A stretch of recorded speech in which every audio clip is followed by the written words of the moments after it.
अगर तुम्हें लगता है कि हॉरर मूवी सिर्फ जंप स्केयर्स होती हैं, तो आज की स्टोरी तुम्हारी सोच कंप्लीटली चेंज कर देगी। ये कहानी है एक ऐसी लड़की की जो सिर्फ सर्वाइव नहीं करती, वो धीरे धीरे मॉन्स्टर बन जाती है। एक ऐसी दुनिया जहां किलर्स रैंडम नहीं होते, बल्कि एक सिस्टम का पार्ट होते हैं, जहां पुलिस भी सेफ नहीं और जहां ट्रस्ट का मतलब सिर्फ एक ट्रैप है। और सबसे डेंजरस बात, यहाँ कोई भी नेक्स्ट विक्टिम बन सकता है या नेक्स्ट किलर। तो आज हम एक्सप्लेन करने वाले हैं द स्ट्रेंजर्स चैप्टर 3 2026, एक ऐसी स्टोरी जहां हर नॉक तुम्हारी लास्ट वार्निंग हो सकती है। वीडियो को एंड तक जरूर देखना, क्योंकि जो एंडिंग आने वाली है वो सिर्फ शॉकिंग नहीं, डिस्टर्बिंग भी है। स्टोरी स्टार्ट होती है 3 साल पहले। एक यंग लड़की अकेली रोड ट्रिप पर वीनस टाउन की तरफ जा रही होती है। रात धीरे धीरे उतर रही होती है और एनवायरनमेंट ऑलरेडी थोड़ा क्रीपी फील देने लगता है। सेफ्टी के लिए वो एक रोड साइड मोटेल पर रुकने का डिसीजन लेती है। जैसे ही वो अंदर एंटर करती है, उसे इंस्टेंटली कुछ अजीब लगता है। फ्रंट डेस्क कंप्लीटली एम्प्टी है, लेकिन काउंटर पर फ्रेश फूड पड़ा हुआ है, मतलब कोई यहाँ था या अभी भी है। वो थोड़ी हेजिटेट करती है, ऑलमोस्ट डिसाइड कर लेती है कि यहाँ से निकल जाए। तभी सडनली केली नाम की रिसेप्शनिस्ट उसके सामने अपीयर हो जाती है, जैसे हवा से निकली हो। लेकिन ये सिर्फ एक नॉर्मल मोटेल स्टे नहीं होने वाला। केली उसे रूम की देती है। लड़की वीनस टाउन का रास्ता पूछती है। केली जवाब तो देती है, लेकिन उसका टोन, उसका एक्सप्रेशन, सब कुछ अननेचुरल लगता है, जैसे वो कुछ छुपा रही हो। रात होती है, लड़की डेबी अपने फ़ोन पर बिजी होती है। तभी नॉक, एक लाउड नॉक उसके डोर पर होता है। उसका हार्ट लिटरली ड्रॉप हो जाता है। वो धीरे से पीप होल से देखती है, कोई नहीं। वो हिम्मत करके बाहर निकलती है, हॉलवे चेक करती है, लेफ्ट राइट कंप्लीटली एम्प्टी। या तो कोई उसके साथ गेम खेल रहा है या फिर वो ऑलरेडी ट्रैप हो चुकी है। वो वापस रूम के अंदर चली जाती है। थोड़ी देर बाद वो बाथरूम में चली जाती है फ्रेश होने के लिए, और इसी मोमेंट पर डोर क्वाइटली अनलॉक होता है। कोई अंदर आ चुका है और उसे बिल्कुल पता भी नहीं। वो अपने रूटीन में बिजी होती है, मिरर के सामने, और फिर सडनली एक मास्क्ड गर्ल उसके बिल्कुल सामने खड़ी होती है। No sound, no warning. यहाँ से स्टोरी एक नाइटमेयर बनने वाली है। सीन कट होता है। लड़की अचानक एक अननोन जगह पर उठती है, कंफ्यूज्ड, टेरिफाइड, और फिर शैडोज से डॉल फेस निकल कर आती है। Without saying a single word वो सीधा नाइफ उसके स्टमक में घुसा देती है। Game over. कुछ सेकंड्स बाद स्केयरक्रो और पिनअप गर्ल भी वहां आ जाते हैं, और जो नेक्स्ट होता है वो और भी डिस्टर्बिंग है। डॉलफेस स्केयरक्रो के पास जाकर उसे किस करती है, जैसे ये सब उनके लिए नॉर्मल हो। ये सिर्फ रैंडम किलर्स नहीं, ये एक ट्विस्टेड फैमिली है। अब स्टोरी शिफ्ट होती है माया पर, जो जंगल के अंदर छुपी हुई है, ट्रीज के पीछे अपनी सांस तक कंट्रोल करते हुए। वो देखती है स्केयरक्रो और बेकन एक और लड़की को ब्रूटली किल करते हैं। उनका कोई इमोशन नहीं, कोई रिग्रेट नहीं। वो बॉडी को गाड़ी में डालते हैं और अंधेरे में गायब हो जाते हैं। अब माया नेक्स्ट टारगेट है या नेक्स्ट सर्वाइवर? माया जंगल में क्वाइटली मूव करती है, एस्केप करने की कोशिश में। तभी उसे रोड पर एक पेट्रोल कार दिखती है, शेरिफ रोटर। वो इंस्टेंटली बुशेस में छुप जाती है, बिल्कुल स्टिल, जब तक वो निकल नहीं जाता। उसके बाद वो चलती रहती है और फाइनली एक आइसोलेटेड पुराना चर्च मिलता है। जैसे ही माया अंदर एंटर करती है, ग्रेगरी वहां आ जाता है, जैसे वो ऑलरेडी उसका वेट कर रहा हो। वो कामली ड्रिंक पोर करता है, एक उसके लिए भी। उसे बैठने का सिग्नल देता है। कॉन्वर्सेशन स्टार्ट होती है। माया रायन का नाम लेती है, वो बंदा जो ग्रेगरी ने किल किया था। ग्रेगरी बिल्कुल कोल्ड टोन में कहता है, अब हम इवन हैं, तुमने डॉलफेस को मारा। लेकिन क्या ये सच है या एक और मैनिपुलेशन? वो माया को कहता है, अब तुम जा सकती हो। लेकिन माया फील करती है ये ट्रैप है, और बिना रिस्क लिए वो सडनली भाग जाती है चर्च से। दूसरी तरफ शेरिफ रोटर को कॉल आता है। डॉनी बताता है कि माया हॉस्पिटल से गायब हो चुकी है। शेरिफ तुरंत उसे लेक हाउस चेक करने को कहता है, और फिर सडनली माया उसकी पेट्रोल कार के सामने रोड पर खड़ी होती है। वो गाड़ी में बैठती है और कहती है, मैं जानती हूँ किलर्स कहाँ हैं। लेकिन क्या माया सच बोल रही है या ये गेम का नेक्स्ट लेवल है? माया शेरिफ की गाड़ी में बैठी होती है। वो उसे कहती है कि अगर वो उसे उसकी सिस्टर के पास ले जाए, जो पोर्टलैंड से उसे मिलने आ रही है, तो वो किलर्स का एग्जैक्ट लोकेशन बता देगी। सिचुएशन सिंपल लगती है, लेकिन माया एक और रिक्वेस्ट करती है, फ़ोन दो, मुझे अपनी सिस्टर को कॉल करनी है। शेरिफ सीधा मना कर देता है, कहता है यहाँ सिग्नल ही नहीं आता। लेकिन सच क्या है, सिग्नल नहीं या ट्रस्ट नहीं। माया के इंस्टिंक्ट्स इंस्टेंटली एक्टिवेट हो जाते हैं। उसे फील होता है कुछ तो बहुत गलत है। माया स्मार्ट मूव लेती है। वो फेक करती है कि उसका हाथ इंजर्ड है और शेरिफ से कहती है फर्स्ट एड किट लाओ वरना ब्लीडिंग बढ़ जाएगी। जैसे ही शेरिफ गाड़ी से बाहर निकलता है, माया इंस्टेंटली गियर डालती है और फुल स्पीड से भाग जाती है। लेकिन ये एस्केप ज़्यादा देर नहीं चलने वाला। वो पैनिक में ड्राइव कर रही होती है, गाड़ी के अंदर कुछ ढूंढ रही होती है। तभी एक और कार सामने से सडनली अपीयर होती है। क्रैश, गाड़ी सीधा ट्री से टकरा जाती है। इम्पैक्ट से वो रिकवर भी नहीं करती कि स्केयरक्रो सडनली वहाँ आ जाता है। वो उसे ज़बरदस्ती गाड़ी से खींचता है और अपनी कार में डाल देता है। अंदर जाके माया की नज़र पड़ती है शेल की डेड बॉडी पर। अब गेम सिर्फ सर्वाइवल का नहीं, रिवेंज का भी है।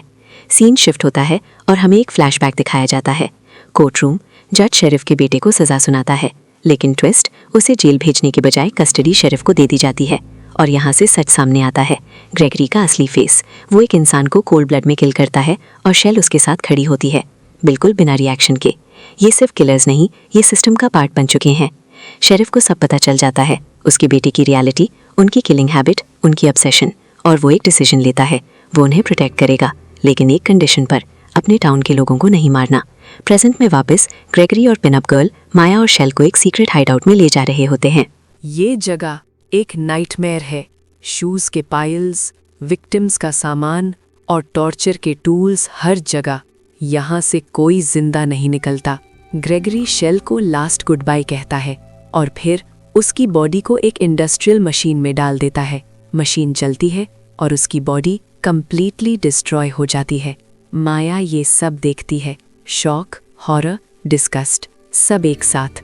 ग्रेगरी उसका रिएक्शन देखकर और गुस्सा हो जाता है और उसे अटैक करता है। दूसरी तरफ टाउन में लोग शेरिफ से मिसिंग गर्ल के बारे में पूछ रहे होते हैं। तभी हावर्ड और क्लेयर वहां आते हैं, डेस्परेटली माया को ढूंढते हुए, लेकिन कोई भी हेल्प नहीं करता। सब चुप। ये सिर्फ फियर नहीं, ये सीक्रेट प्रोटेक्शन है। फिर एक वेट्रेस एनी आगे आती है। वो कहती है कि उसने माया को देखा था, लेकिन उसके बाद क्या हुआ कुछ नहीं पता। ब्रेक के दौरान क्लेयर उसे साइड पर ले जाती है और ट्रूथ निकलवाती है। एनी रिवील करती है यहाँ लोग काफी टाइम से गायब हो रहे हैं, लेकिन पहली बार कोई लोकल मिसिंग हुआ है। क्लेयर शॉक में कहती है माया मेरी सिस्टर है। ये सुनते ही एनी एक इम्पॉर्टेंट हिंट देती है, शेरिफ को सब पता है, मतलब विलन सिस्टम के अंदर ही है। नीचे अंडरग्राउंड ड्रेनेज सिस्टम में माया होश में आती है और देखती है ग्रेगरी उसके हाथ पर नाइफ से एक स्माइल कार्व कर रहा है, उसका signature mark. Next day Howard और क्लेयर शेरिफ को फॉलो करते हैं पुलिस स्टेशन तक। वहां डॉनी बताता है लेक के पास 3 डेड बॉडीज मिली हैं और वो स्टेट पुलिस को कॉल करने वाला होता है, क्योंकि रूल ब्रेक हो चुका है। किलर्स ने लोकल लोगों को मार दिया। अब सच चुप नहीं सकता। शेरिफ समझ जाता है सब एक्सपोज होने वाला है। वो डॉनी को सच बताता है मैं सब में इन्वॉल्व था, और फिर उसको वहीं मार देता है। दूसरी तरफ माया एक बेसमेंट में बंद होती है। ग्रेगरी अंदर आता है, उसके हाथ में डॉल फेस का मास्क। वो मास्क को धीरे से रखता है और माया को घूरता है, एक क्रीपी इंटेंस स्टेयर के साथ। अब माया विक्टिम नहीं, नेक्स्ट डॉल फेस बनने वाली है या गेम चेंज करेगी। ग्रेगरी कुछ सेकंड्स तक माया को सिर्फ देखता रहता है, जैसे वो उसे स्टडी कर रहा हो। फिर वो डॉल फेस का मास्क उठाता है और जबरदस्ती माया के फेस पर पहना देता है। वो पीछे हटकर उसे एडमायर करता है, जैसे कोई आर्टिस्ट अपनी क्रिएशन को देख रहा हो, और फिर वो उस मास्क के थ्रू माया को किस करता है। ये सिर्फ कंट्रोल नहीं, ये ऑब्सेशन है। माया के लिए ये मोमेंट अनबेरेबल होता है। वो इंस्टेंटली मास्क उतारकर जमीन पर फेंक देती है। ये देखते ही ग्रेगरी का गुस्सा एक्सप्लोड हो जाता है।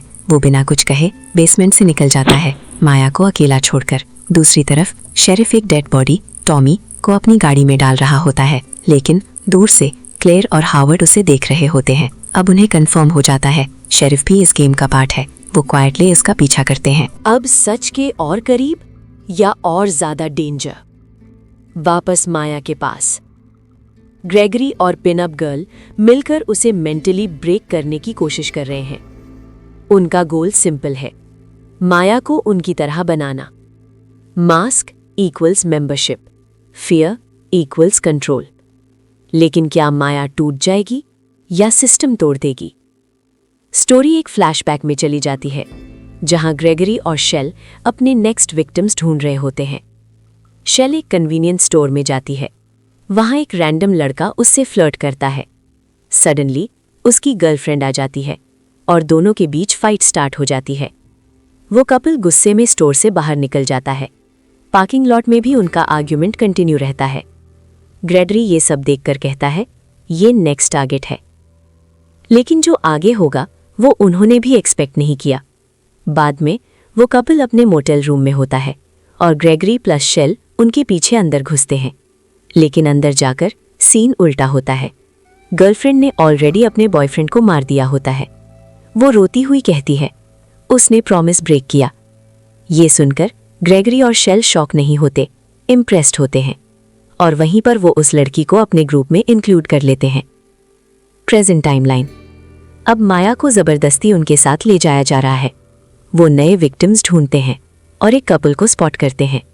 उनका पीछा करते हुए उनके मॉटल तक पहुंच जाते हैं। ग्रेगरी माया को डोर के सामने लाता है और कहता है, नॉक करो और पूछो क्या तुम गमारा हो। माया नॉक करती है लेकिन अंदर से कोई रिस्पॉन्स नहीं आता। ग्रेगरी इरिटेट हो जाता है और डोर तोड़कर अंदर घुस जाता है। अब माया का फाइनल टेस्ट शुरू। वो कपल को पकड़ लेता है, उन्हें चेयर्स पर बांध देता है, फिर माया को अंदर खींच कर लाता है और ऑर्डर देता है, इन दोनों को मारो। कपल रो रहा होता है, बेग कर रहा होता है, लेकिन माया फ्रीज हो जाती है। ग्रेगरी पेशेंस लूज कर देता है और बॉयफ्रेंड को खुद ही मार देता है। गर्लफ्रेंड स्क्रीम करती रहती है और इसी केओस में माया एक चांस देखती है। वो क्विकली पिनअप गर्ल का नाइफ पकड़ती है और ग्रेगरी को स्टैब करती है। क्या ये उसकी फ्रीडम का मोमेंट है? लेकिन ग्रेगरी इतनी आसानी से नहीं रुकता। वो रिकवर करता है, माया को पकड़ता है और उसे फोर्सफुली उठाता है। फिर उसका हाथ पकड़कर नाइफ उसके हाथ में देता है और उसकी मर्जी के खिलाफ उसे गर्लफ्रेंड को मारने पर मजबूर करता है। नाइफ सीधा उसके स्टमक में। माया के हाथ से एक और मर्डर। अब ग्रुप दोबारा सिर्फ 2 मेंबर्स रह जाता है। माया फिजिकली जिंदा है लेकिन मेंटली टूट रही है। लेकिन क्या ये एंड है या उसकी अवेकनिंग? दूसरी तरफ शेरिफ रियलाइज करता है कि क्लेयर उसका पीछा कर रही है। वो तुरंत किसी को कॉल करता है वार्निंग देने के लिए। फिर वो क्लेयर की कार लोकेट करता है और उसे बुशेस में छुपा देता है, कंप्लीटली लॉक करके। क्लेयर और उसके साथी आगे बढ़ते हैं फुट पर। वो एक ट्रेलर के पास पहुंचते हैं। मार्कस सेफ्टी के लिए हावर्ड को एक गन देता है। अब कॉन्फ्रंटेशन अनअवॉइडेबल है, या तो सच बाहर आएगा या सब खत्म हो जाएगा। क्लेयर, हावर्ड और मार्कस एक ट्रेलर के अंदर शेल्टर लेते हैं, लेकिन मार्कस पहले पूरा ट्रेलर चेक करता है, इंश्योर करता है कि सेफ हो। वो उन्हें स्ट्रिक्ट इंस्ट्रक्शंस देता है, डोर सिर्फ मेरे लिए खोलना, किसी और के लिए नहीं। और फिर वो अकेला शेरिफ को ढूंढने निकल जाता है, लेकिन उसे नहीं पता कि वो खुद ट्रैप में जा रहा है। मार्कस किलर्स के हाइडआउट तक पहुंचता है। अंदर जाते ही उसे एक ब्लड स्टेन्ड बैग मिलता है। वो और अंदर जाता है और देखता है इंडस्ट्रियल मशीन अभी भी चल रही है। सीन ऑलरेडी डिस्टर्बिंग है, लेकिन उसे देखने का चांस भी नहीं मिलता। शेरिफ पीछे से आता है, गन पॉइंट करता है और बिना डिले के मार्कस को वहीं मार देता है। अब कोई हेल्प नहीं आने वाली। दूसरी तरफ ग्रेगरी माया को बांधकर ट्रेलर के पास ले आता है। उसके हाथ में एक्स होता है और वो ट्रेलर पर अटैक स्टार्ट करता है। अंदर क्लेयर और हावर्ड फियर में फ्रीज हो जाते हैं। हावर्ड पैनिक में ब्लाइंडली फायरिंग स्टार्ट कर देता है। कुछ सेकंड्स के लिए ग्रेगरी पीछे हट जाता है, लेकिन फिर वो अपनी कार उठाता है और पूरा ट्रेलर हिट कर देता है। ट्रेलर फ्लिप हो जाता है। अंदर हावर्ड क्रिटिकली इंजर्ड होता है। अब बचने का कोई चांस नहीं। ग्रेगरी ट्रेलर के अंदर एंटर करता है। हावर्ड लास्ट बुलेट्स फायर करता है, गन एम्प्टी, और अगले ही मोमेंट ग्रेगरी उसे मार देता है। फिर वो क्लेयर को बाहर खींच कर लाता है, माया के सामने। माया की आंखों के सामने उसकी सिस्टर क्लेयर होती है। वो शॉक में जम जाती है और ग्रेगरी क्लेयर को भी मार देता है। माया कुछ नहीं कर सकती, सिर्फ देख सकती है। ये वो मोमेंट है जहां विक्टिम खत्म होती है और रिवेंज स्टार्ट होता है। दूर से शेरिफ ये सब देख रहा होता है, लेकिन वो कुछ नहीं करता। ग्रेगरी माया को एक नाइफ देता है और शेरिफ के साथ चला जाता है। माया अकेली रह जाती है बॉडीज के बीच। माया का बॉडी कांप रहा होता है, फियर से नहीं, गुस्से से। वो इनिशियली क्लेयर की बॉडी लेकर निकलने लगती है, लेकिन बीच में रुक जाती है। वो टर्न करती है और उसकी आंखों में अब सिर्फ एक चीज होती है, रिवेंज। अब गेम चेंज होने वाला है। अब माया के पास गन है। वो सीधा जाती है माइल 19 बंकर लोकेशन। उनका हाइड आउट। वो स्टेयर से नीचे उतरती है। Dark, silent, creepy environment. एक चेयर दिखती है और एक रूम से रेडियो की आवाज़ आ रही होती है। वो आगे बढ़ती है और देखती है शेरिफ वहाँ बैठा ड्रिंक कर रहा होता है। माया बिना एक सेकंड वेस्ट किए गन एम करती है और सारी बुलेट्स उस पर एम्प्टी कर देती है। शेरिफ वहीं ख़त्म। लेकिन असली मॉन्स्टर अभी बाकी है। माया आगे बढ़ती है और एक और रूम डिस्कवर करती है। ग्रेगरी का पर्सनल रूम। वॉल्स पर फोटोज उसकी और उसकी सिस्टर की, उनका ट्विस्टेड बॉन्ड, हर जगह उसकी इंसेन माइंडसेट के साइंस। और बीच में शेल की फोटो। ये सिर्फ किलर नहीं, ये एक ब्रोकन माइंड है। और फिर डोर खुलता है। ग्रेगरी रूम में एंटर करता है। अब Maya versus Gregory, victim versus monster, या मॉन्स्टर वर्सेस मॉन्स्टर। इस फाइट का एंड क्या होगा, सर्वाइवल या ट्रांसफॉर्मेशन? ग्रेगरी रूम के बीच में चेयर पर बैठ जाता है, बिल्कुल काम, बिल्कुल कंपोज्ड, जैसे उसे ऑलरेडी पता हो ये मोमेंट आना ही था। वो माया की तरफ देखता है और धीरे से कहता है, अब तुम्हारे अंदर सिर्फ पेन बचा है और कुछ नहीं। लेकिन माया अब वो लड़की नहीं रही। माया उसकी बात काट देती है। स्ट्रॉन्ग वॉइस में कहती है, पेन भी नहीं, अब मेरे अंदर कुछ भी फील नहीं होता, मैं नम हो चुकी हूं। माया उसे ऑर्डर देती है, मास्क उतारो, मैं तुम्हारा फेस देखना चाहती हूं। ग्रेगरी बिना रेजिस्ट किए मास्क उतार देता है। अब पहली बार मॉन्स्टर का रियल फेस सामने होता है। लेकिन असली मॉन्स्टर्स का फेस नहीं, उसका माइंड है। ग्रेगरी धीरे से बोलता है, शेल प्योर थी, उसने मुझे लाइट दिखाई, पर्पस दिया। माया का गुस्सा फिर से उभर आता है। वो कहती है, तुमने मुझसे सब कुछ छीन लिया, हर वो इंसान जिससे मैं प्यार करती थी, और अब सिर्फ तुम बचे हो। ये सुनकर ग्रेगरी उसके करीब आता है, उसे टच करने की कोशिश करता है और शॉकिंगली माया उसे अलाउ कर देती है। वो उसके साथ कोऑपरेट करती है। उसे फील होता है कि माया अब उसकी हो चुकी है। लेकिन ये सरेंडर नहीं, ये ट्रैप है। माया उसे सेड्यूस करती है। उसका गार्ड कंप्लीटली डाउन हो जाता है और फिर एक सेकंड में सब बदल जाता है। माया सडनली नाइफ सीधा ग्रेगरी के अंदर घुसा देती है। वो शॉक में नीचे गिरता है, ब्लीडिंग। अपनी लास्ट ब्रेथ में वो कहता है, अब तुम भी मेरी जैसी बन गई हो। क्या वो सही कह रहा है? माया उसकी बात इग्नोर करती है। वो उसका एक्स उठाती है, स्लो मोशन और फुल फोर्स के साथ फाइनल स्ट्राइक देती है। ग्रेगरी फाइनली खत्म। रूम में कंप्लीट साइलेंस। माया खड़ी है, सांस हैवी, आईज ब्लैंक। वो मिरर की तरफ देखती है और पहली बार अपने आप को पहचान नहीं पाती। सर्वाइवर या न्यू मॉन्स्टर? माया बंकर से बाहर निकलती है। Fresh air, freedom. लेकिन जाते जाते वो रुकती है और एक डिसीजन लेती है।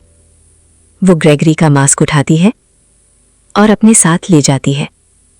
स्टोरी यहां खत्म नहीं होती, क्योंकि असली हॉरर अब शुरू हुआ है।